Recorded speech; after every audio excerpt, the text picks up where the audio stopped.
자, 최고위원님, 안녕하십니까? 네, 안녕하세요. 네, 연일 고생 많으시죠? 아닙니다. 네. 어제 이제 제가 토론 준비단을 갔다 보니까. 그러셨어요? 네네, 제가 지금 토론 담당입니다. 아이고, 왜? 네. 사방팔방에 다 뛰어다니시는군요. 네, 뭐 어쩌다 보니까 이런 거 저런 걸 같이 먹고 있네요. 예, 어제 첫 번째 TV 토론이라서 네. 많은 분들이 시청한 걸로 알고 있습니다. 우선 네. 최고위원님 평가부터 좀 듣겠습니까? 전반적으로 어땠습니까? 네. 전반적으로 토론이 그러니까 제가 이제 토론 준비단을 맡다 보니까 예전에 했었던 토론들을 좀 많이 보게 되는데, 예. 네, 확실히 이게 정치가 이제 상식이 실종됐다라는 네. 느낌이 좀 들고, 예. 상대를 무너뜨려서 그 자리에 올라가려고 하는 정치들이 어제 토론에서 좀 그대로 네. 정나하게 드러난 게 아닌가 싶은데, 네. 다만 이제 김문수 후보의 경우에는 정말 너무 준비가 안 돼 있다. 글쎄 말이야. 네, 이렇게 준비가 안 됐을 수 있을까 하고 약간 좀 당혹스러웠고요. 김독수야, 완전히 정말. 네, 그리고 이준석 후보 같은 경우에는 저는 그 토론을 좀 기대를 했어요. 그쵸. 물론 이제 약간 저희 좀 표현대로 깐족되는 그런 이제 본인만의 표현 방식이 있긴 하나, 네. 내용면에 있어서는 꽤나 아플 수도 있겠다라는 걱정을 좀 했었는데, 네. 막상 열고 보니까 생각보다 내용이 너무 없어서, 네. 저희가 봤을 때는 어제 첫 토론을 통해서 전반적으로 네. 우선 이제 후보들에 대한 모니터는 다 전반적으로 끝난 거는 같습니다. 그래서 그 부분은 저희가 얻은 것 같고요. 네. 다만 이제 우리 후보님께서도 많은 일정 때문에 피로가 좀 누적된 상태에서 토론을 하다 보니까, 그렇죠. 네, 컨디션 관리가 좀 안 됐던 부분은 저희가 조금 좀 아쉽게 생각을 하고 있습니다. 보니까 우리 후보 이재명 후보도 이준석이가 그렇게 나올 줄은 예상 못했던 것 같아요. 진짜 거의 이런 표현 제가 정확한 것 같은데 싸가지예요, 싸가지 정말. 저도 이게 국회의원이라 차마 그런 표현을 쓰고 싶지는 않은데. 아주 그냥 어떻게 저렇게 또 자기가 무슨 종편 패널도 그렇게 안 하거든요, 최고위원님. 야, 진짜 뭐 말 자르고 뭐. 네. 그러니까 토론도 정치의 일환이고 특히 이게 대선 후보의 토론 회의이기 때문에 맞습니다. 예. 최소한의 격식과 상대에 대한 존중이 동반돼야 됩니다. 토론은 즉 그 네 사람이 하는 게 아니라 국민을 대상으로 하는 것이기 때문에 그러니까 국민에 대한 격식을 갖춰줘야 되는데 그 최소한의 격식도 없이 나와서 이게 뭐 그냥 패널들 나와서 하는 것처럼 보이고, 저는 그냥 한 줄 평을 한다면은 이건 본회의장에서 많이 보신 모습일 텐데 대정부 질의 같았다. 네, 이재명을 향한 대정부 질의 같았다. 네. 하여튼 그렇게 하면 지지가 뭐 보수층의 지지를 이준석이가 받을 수 있나요? 10%가 안 되는데. 네, 그러니까 제가 볼 때는 이준석 후보가 대선에 나온 것이 너무 조급함 때문인 것 같고, 아직 본인이 연결지 않은 상태에서 국민들에게 너무 적나라한 자기 밑바닥을 보여준 게 아닌가 싶습니다. 네.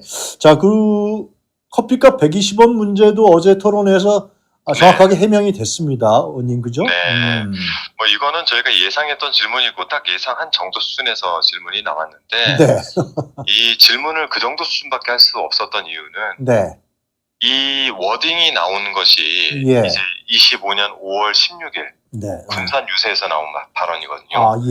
네, 근데 실제 이 일이 있었던 거는, 예시를 든 거는 2019년도에 후보가 당시 경기도지사로서 그 유명했던 계곡 불법 영업 정비 그 사업을 하던 당시에 거기서 이제 뭐 닭죽 팔고 하는 분들을 평상 깔고 하는 걸 걷어내기 위해서 정말 끈질기게 그분들하고 대화하고 설득해서 이거를 만족한 결과로 만들었던 그 사례를 든 거예요.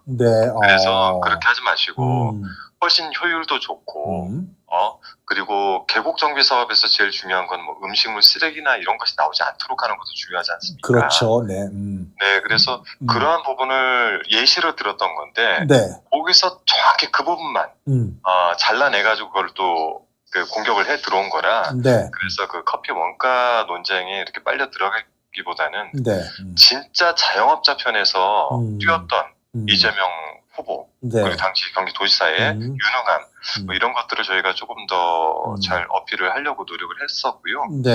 네, 그리고 뭐 실제 120원이라는 그 당시 커피 원두 원가거든요. 글쎄 말이에요. 그러니까 인건비, 세금, 감가상각 다 포함을 하지 않은 네, 그 상태를 이야기했던 건데 뭐 그것을 가지고 이렇게 왜곡해서 후보를 공격하는 용도로 쓴 거는 굉장히 졸렬한 거죠. 네. 네. 실제로 그 JTBC에서 나중에 팩트 체크를 했던데 기사가 나왔는데 네, 123원이라고 얘기를 하더라고요, 당시에. 원재료 맞습니다. 값이. 네. 그리고 후보가 워낙에 이 숫자에 민감한 분이라 예. 본인이 확인하지 않거나 어렴풋이 말하는 것도 이제 싫어합니다. 네. 이제 어제 TV 토론에서 명확하게 해명이 됐으니까 국민의힘 사람들이 더 이상 공격하지 못할 거라고 여겨집니다. 뭐 호재 만났다 그래서 그냥 달라붙던데 그냥. 그리고 공격력 자체가 그렇게 썩 좋아 보이지가 않았습니다. 아, 그래요? 네. 설득력이 없는 거죠. 그렇죠. 그러니까 국민들을 설득하면서 그런 질문으로 상대 후보를 이렇게 무릎을 꿇려야 되는데 네네네. 아니, 국민들도 설득이 안 되는 방식과 태도와 이 말버릇으로 공격을 하다 보니까 제가 볼 때는 뭐 자중수가 되지 않았나 싶습니다. 그 광주 토요일 날입니까? 토요일 날 이재명 후보가 페북에 올렸죠. 5.18. 네네네. 네, 아니죠. 개헌 얘기를 하지 않았습니까? 개헌 얘기요? 예. 네네.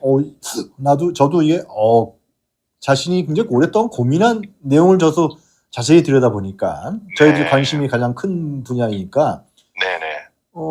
개헌론에 대해서 상당히 많은 준비를 했고 현실에서도 이러한 여러 문제도 삽입한 것 같은데 당에서 최고위원님 평가하시기에는 이 이재명 후보의 개헌 입장 어떻게 바라보고 계십니까? 네. 우선 이제 대통령의 임기 내 개헌을 하겠다라는 의지를 밝힌 겁니다. 네, 이 부분은 이제 상대당에서도 지속적으로 저희를 이제 공격하는 용도. 원래는 그때는 개헌 이슈로 물타기를 하기 위해서 맞아요. 이런 공격을 해왔는데 이거를 지금 보름 정도 남긴 시점에서 대통령 임기 내 개헌을 하겠다는 의지를 밝혔다는 점에서 또 그 내용과 또 타임 플랜을 구체적으로 제시했다는 점 이게 굉장히 높게 평가를 받을 부분이라고 생각을 합니다. 특히 거기에 걸맞는 대통령에 걸맞는 고민과 책임감도 굉장히 엿보였다는 평가가 실제로 있고요. 그리고 이 내용상으로 봤을 때 비상계엄 선포에 대한 국회 통제 권한을 강화를 하자. 그리고 국회로부터 국무총리 추천을 받게 하자. 뭐 이런 방안들이 그간 제기됐던 이제 제왕적 대통령 그것이 아닌 나를 국민의 도구로 써달라라고 하는 그간 후보가 지속적으로 국민들께 설명했던 대통령이 된다면 내가 권력이 아닌 국민들로부터 받은 권한을 통해 국민의 도구로서 쓰일 수 있도록 하겠다. 이런 이야기를 지속적으로 해왔는데 거기에 대한 보관으로 평가가 되지 않을까 싶습니다. 그리고 이제 자기 자신은 일각에서 잘못했으면 막 맹공이 들어왔을 텐데 현직 대통령은 헌법에 나와 있는 대로 적용되지 않는다. 차기 대통령부터 적용된다. 이런 얘기한 것도 아주 잘한 것 같아요. 소급 적용하지 않는다. 그러니까 저쪽에서 이제 당황을 하고, 당황을 하고 이제 같이 그러면은 저기 3년만 하자. 뭐 이런 식으로 이제 공격을 들어오지 않습니까?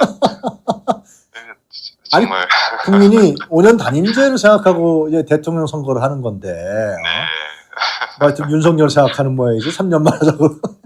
아니 이게 지금 국민의힘 측이나 이런 쪽에서 이제 공격을 해오는 패턴들이 보면은 그냥 어떻게든 바짓가랑이라도 붙잡고 한 발 더 못 나가게 하고 국가가 어떻게 되든 상관이 없고 국민의 삶이 어떻게 되든 상관이 없이 이재명이 되면 우린 안 돼. 좀 이런 상태란 말이죠. 그래서 이게 코끼리를 보지 말라고 하면 코끼리만 보이는 것처럼 코끼리를 생각하지 말라고 하면 코끼리만 생각나는 것처럼 지금 그것이 오히려 이 선거를 본인들에게 더 불리하게 만든다는 걸 잘 모르는 것 같습니다.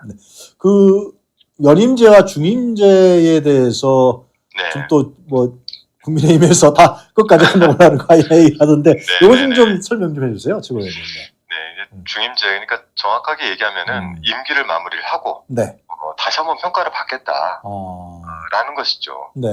그렇기 때문에 이게 마치 저들이 얘기하는 것처럼 뭐 권력 구조를 지속적으로 내 거야 하고 가져가겠다는 것이 아니라 평가받아서 지금 하던 것들 그러니까 정책이나 결국 국민들의 삶에 국민들의 세금을 가지고 어떻게 나눠 쓰느냐가 정치인데 이거를 잘했으면 평가를 다시 해서 그래 네가 하던 것을 더 마무리해보고 더 발전시켜봐 네. 라고 하는 기회를 줄 수 있도록 만들어보자라는 것 아니겠습니까? 네네. 네, 그래서 지금 국민의힘의 프레임은 이재명이 독재로 가기 위해서 이런 걸 제시한 거다 지금도 이렇게 공격을 하는데 전혀 그렇지 않다는 말씀드립니다. 아니 이재명 대통령은 해당이 안 되는 거 아니에요 이거는요? 그리고요, 네 맞습니다. 그리고 실제 본인은 해당도 되지 않습니다. 하여튼 네. 자, 그렇고요. 일단 우리 한준호 최고위원님 호남 사람이시죠? 요즘에 한덕수가 나는 호남 사람이다. 아니 저는 좀 기분이 나쁜 게 한덕수 전 총리 할아버지 성함과 저희 아버지 성함이 같아요. 그래요?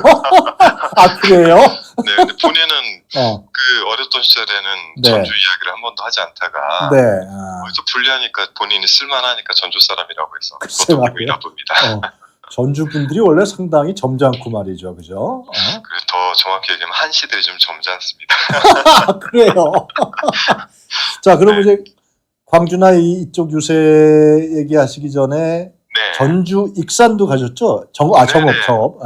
전주 이렇게 들리셨는데 이쪽은 아무래도 우리 최고위원님께서 관심이 많으셨을 것 같은데. 이 당시에 제가 그쪽을 담당하고 있습니다. 아 그래요? 그쪽 분위기라든가 특기할 만한 사실 좀 설명 좀 해주시죠. 예. 실제 시장이나 그 국민분들을 만나 보면은 너무 당연시 여기는 거예요. 아니 저렇게 무도한 놈들이 이런 일을 벌려서 대통령 선거가 벌어지는데 당연히 찍어야 되는 거 아니냐. 이재명이 저 정도로 사람이 품이 넓으면 야 많이 변했다. 이런 이야기들 많이 하고 계시고요. 실제 저희가 이제 호남권 특히 이제 전북권은 좀 호남에서도 좀 다르게 봐야 되는데 전북권에서는 저희가 투표율을 굉장히 걱정하고 있습니다. 왜냐하면 군산 지역 같은 경우에는 지난 대선 때 한 70% 후반대, 그리고 한 80% 초반대가 대부분이었어요 투표율이. 그래서 이번에는 투표율을 거기서 최소 5에서 많게는 한 7 정도까지 올려서 90%에 가까운 투표율을 만드는 데 집중을 하고 있습니다. 근데 전북에 있는 주민들이 좀 아무래도 후보도 이제 유세 연설 장면에서 잠깐 얘기한 것 같은데 호남 그러면 말이에요. 광주 이런 쪽만 너무 좀 위에 시켜 세우는 거 아니냐. 상대적으로 전북이 좀 아무래도 좀 뭐라 그럴까 섭섭할 수가 있었다. 이런 얘기를 하더라고요. 맞습니다. 그러니까 호남으로 묶어서 하다 보면은 주로 이제 광주가 위주가 되고 그리고 이제 광주 전남 이렇게 되는데 전라북도가 그런 측면에서 많이 소외가 돼 있었어요. 특히 광역교통 대책도 없고 잘 아시겠지만 전라북도에는 광역시조차 없습니다. 광역시조차 없어서 광역교통 대책을 마련하는 대광이법이라는 게 있는데 거기서도 제외가 돼 있어서 최근에 전라북도만 원포인트로 저희가 처리를 하기도 했어요. 그만큼 호남으로 묶여서 그 안에서 약간 차별을 받는 곳이라 특별한 관심과 지원이 좀 필요하긴 합니다.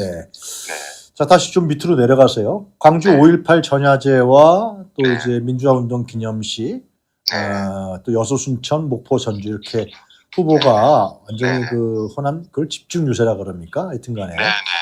자, 이쪽의 분위기하고 특이할 만한 사항이 있었으면 좀 최고위원님께서 정리 좀 해주시죠. 뭐 전반적인 유세 상황들은 워낙에 요즘 유튜브로 많이 확인들 하고 계셔서 제가 더 말씀드릴 건 없을 것 같고요. 저희가 다만 이제 5.18 민주화 운동이 있었던 광주에 5.18 행사를 가기 위해서 도착을 했는데 그때 이제 광주 금호타이어 광주 공장에서 대형 화재가 발생을 했었습니다. 맞습니다. 대형 화재가 발생을 했고 저도 그 현장에 있었는데 그래요? 이 연기 때문에 인근의 아파트 안쪽까지 이제 검은 연기, 특히 폐타이어는 아니죠. 타이어 연기가 들어가다 보니까 이게 방충망 그리고 벽지 이런데 찐득찐득하게 다 달라붙는 거예요. 그리고 호흡기 문제도 발생을 해서 굉장히 많은 이제 한 170여 분 정도가 대피를 해서 광주 여대 체육관 쪽에 마련된 그 대피소에 피해 계셨는데 후보께서 이제 그쪽도 방문을 하셨었고 그리고 이 5.18 민주화 운동 거의 비슷한 그 느낌까지 볼 수 있을 정도의 이번에 그 뭐랄까요, 광주 유세가 네. 어마어마했었습니다. 글쎄 그래서 말이에요. 그 기세들을 봤을 때 저는 뭐 지난 대선 때 수행실장을 했기 때문에 저는 정확한 비교가 되지 않겠어요. 근데 그때하고의 느낌은 확연하게 다르다. 네. 또 시기가 또 그랬기도 했지만 네. 확연하게 다르다라는 걸 느꼈습니다. 네. 자, 하여튼 뭐 지금 계속 고생하고 계시는데요. 자, 반면에 말이죠. 이 얘기 네. 김문수는 나타나질 않았어요. 잠깐 왔다 갔습니까? 광주에? 아니요, 전야제도 그렇고 기념식도 참석을 하지 않은 걸로 알고 있습니다. 왜 그런 겁니까? 김용태 비대위원장만 참석을 했고요. 네.